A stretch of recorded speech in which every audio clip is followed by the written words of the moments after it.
Hello, I'm James, Hi, I'm Jimmy, and welcome to A Job Done Well. the podcast that helps you improve your performance and enjoyment at work. Good afternoon. What are we talking about today now? Afternoon, James. Picture the scene, right? You're sat in a meeting, decision gets made, you know it's wrong, Yeah. you're the one that's going to have to go out and deliver it. I've got a sinking feeling already. I start foaming at the mouth, mate. It's like rabies. You throw it at the mouth, but do you push back on it? Do you suck it up? Do you disengage? I mean, what do you do? Delivering a message that you don't believe in is one of the toughest tasks of a manager. So we're going to explore that subject today.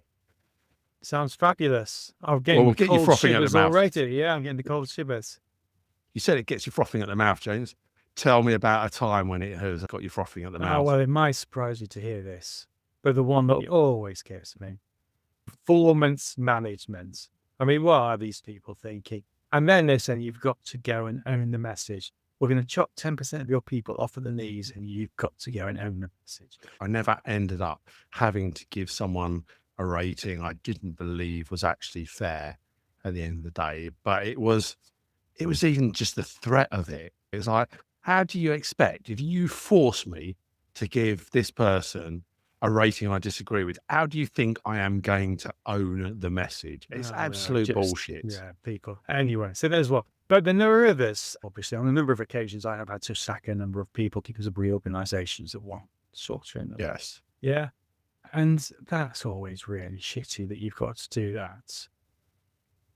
And I don't like doing it. But interesting, that one doesn't jibe with me quite as badly as the performance management thing, just because I could understand why they were doing it. Yeah, so it's when people do something something just fundamentally stupid. That's what it really struck on. Whereas if it's something unpleasant that has to be done, okay, I don't like doing it. But so what I suppose my point I'm trying to say is there are levels of pain. Yeah. I guess my experience of having to do it was similar to you. I could never get my head around the own the message bit when it's made up nonsense.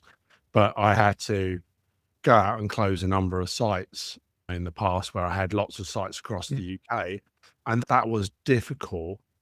And it wasn't a case of I didn't necessarily believe the message, but the driver behind it was the company's profitability. And I think that always stuck in my throat a little bit because that's a bit arbitrary. Yes. I mean, What was the target? yeah, and if I closed one or two sites, did that really materially make a difference? No, obviously, but it was the cumulative actions. But it was an arbitrary, this is what we want to make, or this is what our target is, or this is what shareholders expect, or something like that. So whilst I could understand the logic of actually not having lots of small sites and having bigger sites, that kind of economies of scale works, just the driver didn't make sense to me. Yeah, but why is it so stressful? I think it's really the emotional load of it. Yeah. When Yeah. you're doing something that fundamentally you don't agree with, you just feel frustrated, you got a loss of control, and you just feel compromised by the whole damn thing. So yeah, it's a shitty job when you have to do it. Yeah. And actually, it is being accountable for someone else's decision. I mean, so someone else has set the target, someone else has made that decision. If I had made the decision, I found it a lot easier to deliver the message. Yeah, and it's usually somebody else's screw up quite frankly. They've messed something up. Because they've messed something up, the outcome is bad. If the outcome is bad, you've got to do something unpleasant. So it's difficult. Yeah. And going back to your point about why is it so difficult? Yes, there's the emotional load of it, but there's also that you get caught between I know it'll go over your head, James, and some of our audience, but it's the club versus country argument. Well, who are you loyal to? Are you loyal to your club or are you loyal to the organisation? So is it your team that work for you or is it the organisation? Where does your loyalty? And when you get into some of those discussions, like your one about performance management, you're going to have to dump on some of your team. That can cause you issues. Yeah, the other one, a question of credibility. Yes. When you're asked to do something that you fundamentally think is stupid, and you know everybody's working for you thinks is stupid, and you've got to stand there and smile and say, "Oh, isn't this a good idea?"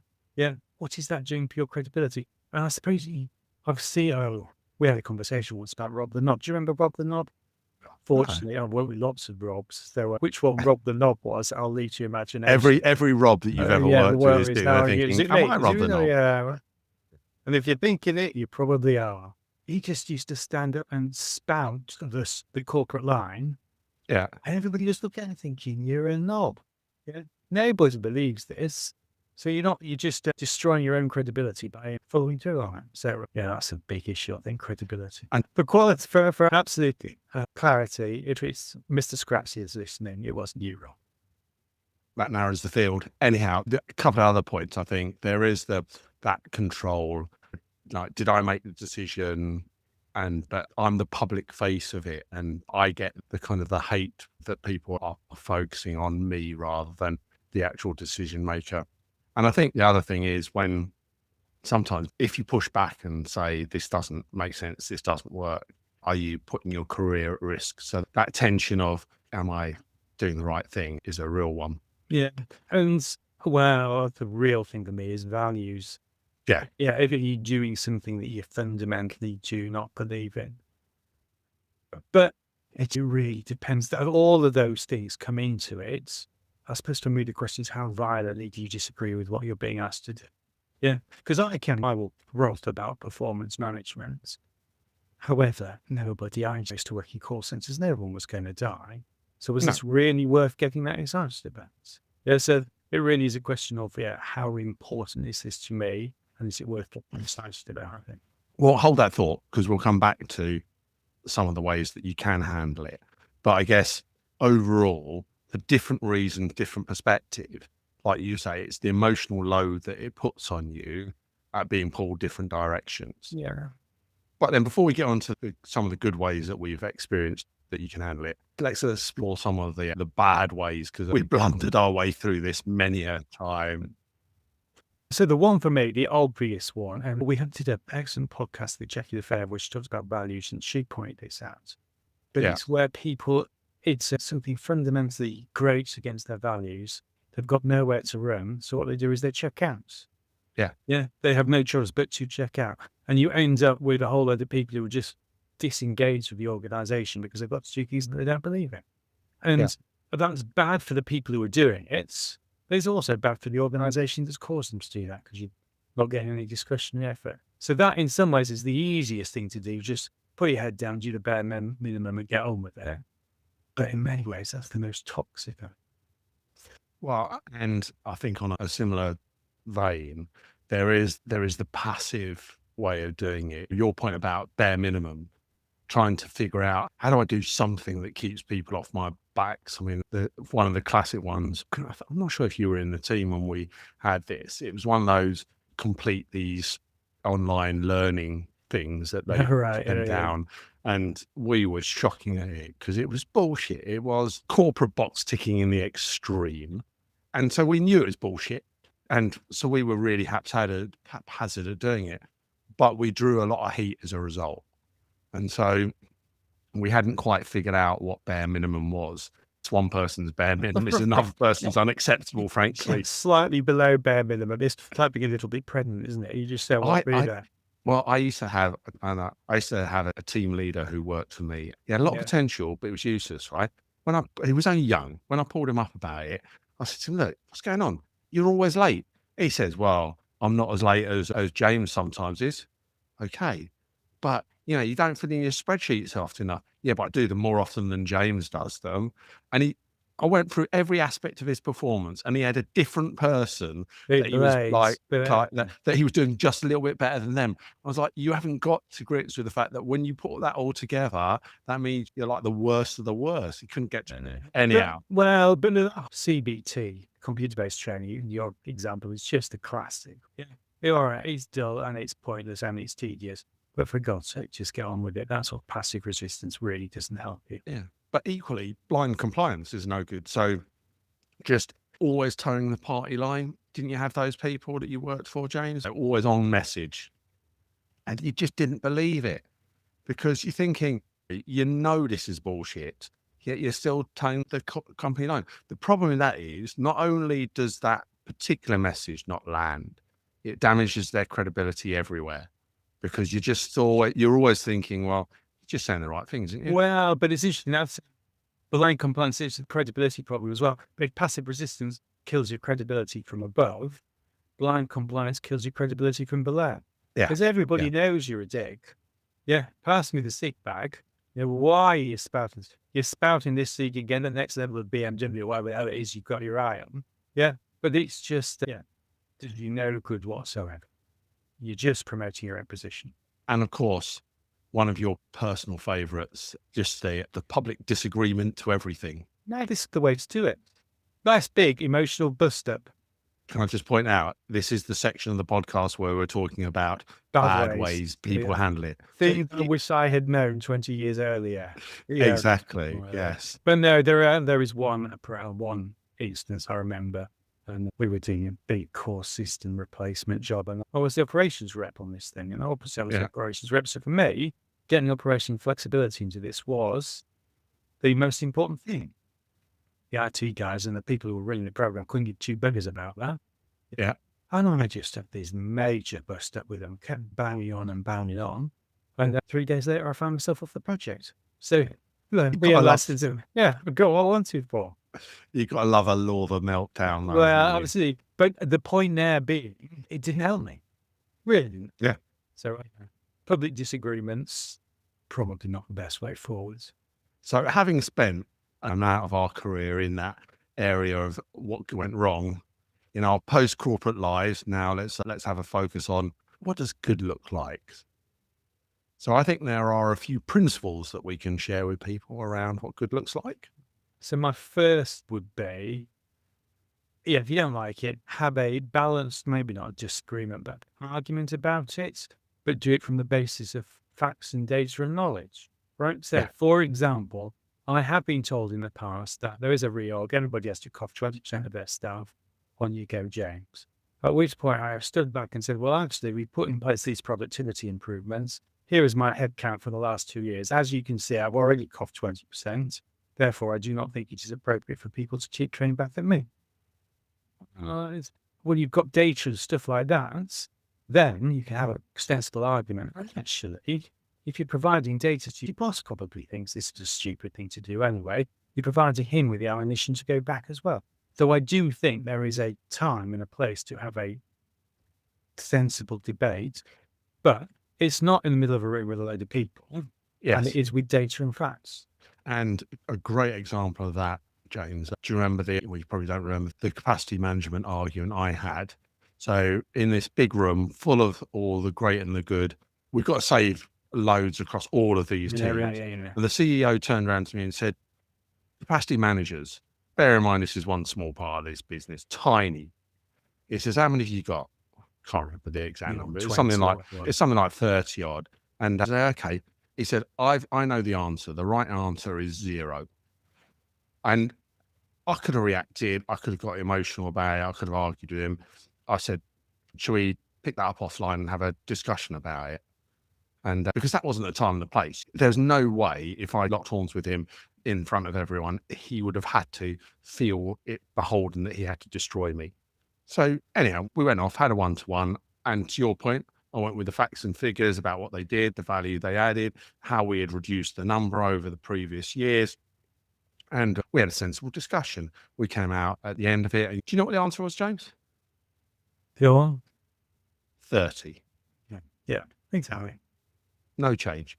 But if I'd gone in with that argument right in front of everyone, I wouldn't challenged him, I'd have got destroyed. So the first bit, pick the right time and place to have that discussion and argue calmly from a point of view of facts. Second one for me, I think, is there is a time where you have to be just honest and aligned. So let me give you an example. At one point in my career, I was responsible for an operational excellence program. I had to roll this thing out across loads of call centers.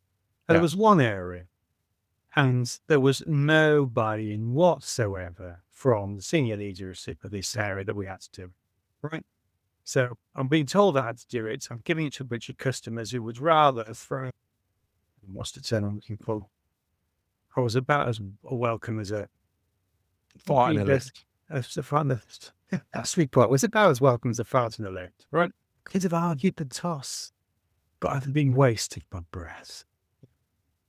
Came to the conclusion that the thing to say was, well, here's the decision. We've been asked to do it.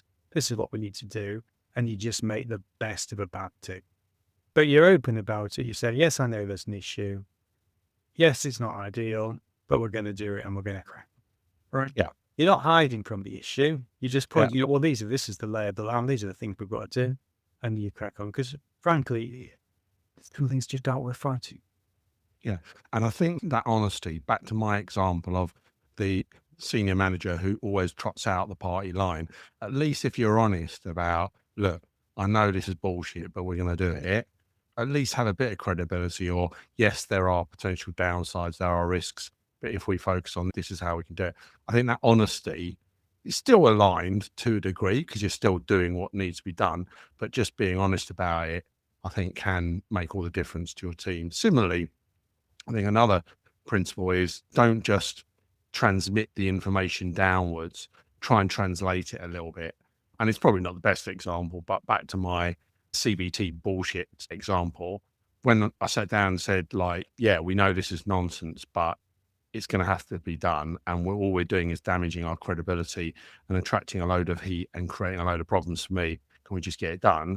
The team's like, yeah, fair enough, we'll get it done. Just everyone just got it done. It's back to your point about the balance between, we know this is bullshit, but actually it's not worth it. It's not worth our hassle. Just spend the extra hour and get it all done and there's no noise. I think that translation of it's impacting our credibility now made the kind of difference then. Yeah. Yeah, totally agree. I suppose rolling on from that a little bit is try and put yourself in the position of your boss, the person who's telling you what you're having to do. Yeah. So it's that whole, was it the Steve Cody in the 5 habits, but 5 habits, 7 habits. Seven. Well, you know, if I manage 3 of them, might be yeah, what's that? Yes. That's the economy version of the one I can remember, the 1 habit. Seek first to understand and then be understood. Right. Yeah. Because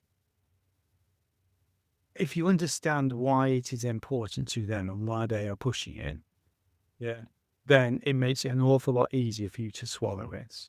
Yeah. But if you don't understand and it just looks stupid, then you're on a hiding to nothing. So a good example of that, when you really make sure that your team understand why they're doing something. So not just because the boss has said, but actually the reason, the purpose behind it, I think that makes all the difference. And so trying to help them to understand that purpose before you just expect them to act blindly, I think that's a key thing. I think then there's something for me about picking your battles. Where do you want to really put your energy? If us rebelling against performance management back in the day, did it really change anything other than wind ourselves up? Probably not. But you can get caught in the, every time somebody tells me something that's bullshit, I'm just going to fight against it. And you spend too much of your energy on that. It's just not worth it. That's so absolutely. But there's 2 elements to that, mate, as well. So pick your battles. Well, hey, is it that important? Yeah. Very interesting question. Well, let's go on about performance management for a second. So towards the end of my career, I had to do it again. And I just came to the conclusion that I liked the job and it just wasn't worth it. Right. So it's just leave it alone. But then the other side of the coin is this one you are going to win. Yeah. Because there is no point having a battle. There are some corporate things you've just got to suck up. You're not going to win it. And in that example, performance management, we know it's bullshit. We know it's wrong, but we're not actually going to fundamentally change the DNA of that organization that to this day will still be doing the same sort of mistakes. Yeah. So why would you put your energy into something that you're not ever going to be able to change? So be realistic about it. But then the final thing, actually, so it's easy to sell, well, to be reasonable, compromise, go and have a conversation. But there does become a point where there is a line. Right? Yeah. And I think it is really important that you protect your integrity. So some battles are worth fighting. Yeah. But for me, the question is, right, if something genuinely crosses the line, well, are you really clear in your own mind what that line is? Yeah. Because, well, as we said, how bad can it be? Are people going to die? Now, for example, we touched on this last week, but the guy there's a chief of staff in the Pentagon who has just been sacked. Yes. Right? Now, I obviously wasn't involved in the conversations, or it has the guess that he's been sacked because he told the Secretary of War, or whatever he calls himself, he was a fucking idiot and thousands of people were going to die and it wasn't a good idea. Now, actually, in that instance, what are you supposed to do, right? Yeah. You can't have your soldiers go off and get killed. People are going to die. And you can't live with yourself if you let it happen. So there does come a point at which you've got to protect your integrity and have that fight. But those instances are really pretty few and far between, I think. Yeah. And I think that's back to the point about ego versus outcome, because in that, am I making the decision? Am I getting in the way? But actually the outcome is so bad, I should stand up. And if I lose my job, then that's probably the right thing. A lot of the time we allow ego to get in the way where the outcome isn't that bad. It isn't the end of the world.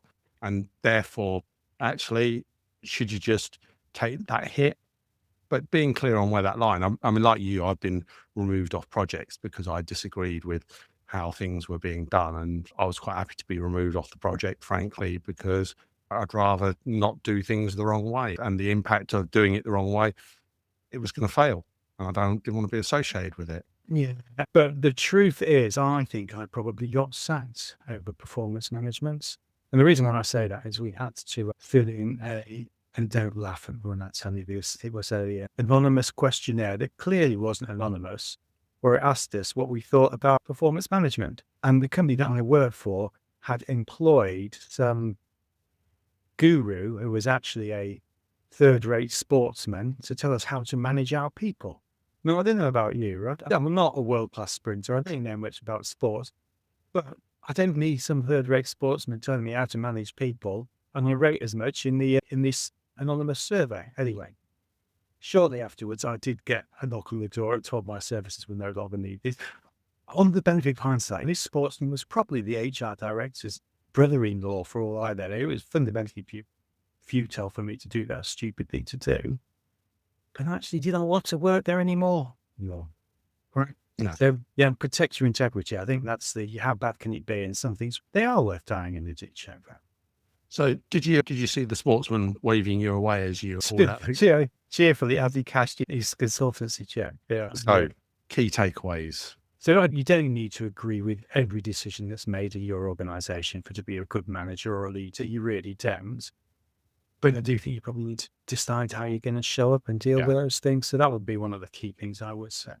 And I think one of the reasons why you need to be clear about how you're going to show up is because your teams will often watch how you handle that sort of tension. They'll know whether you agree or disagree with something because they know you well, but they'll watch how you behave and they will judge you. It'll impact your leadership itself. Yeah. And if you're listening to this and you're a middle manager in some organization, or a senior manager, this is going to happen again and again.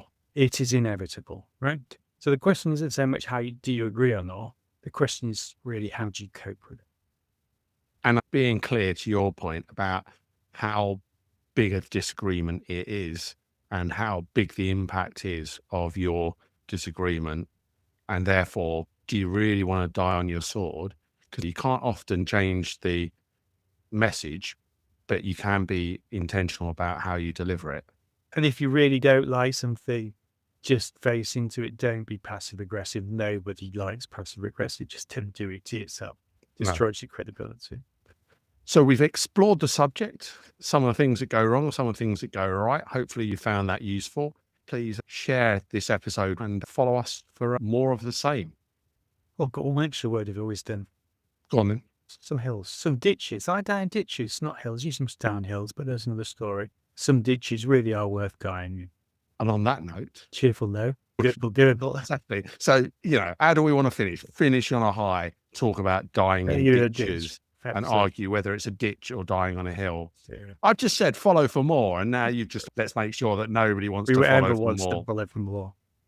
Super. My work is complete. I'll speak to you next week. Thanks, everyone. Cheers. We cover a whole host of topics on this podcast, from purpose to corporate jargon, but always focused on one thing: getting the job done well. Easier said than done. So if you've got unhappy customers or employees, bosses or regulators breathing down your neck, if your backlogs are out of control and your costs are spiraling, and that big IT transformation project that you've been promised just keeps failing to deliver, we can help. If you need to improve your performance, your team's performance, or your organisation's, get in touch at jimmy@ajobdonewell.com or James@jobdonewell.com.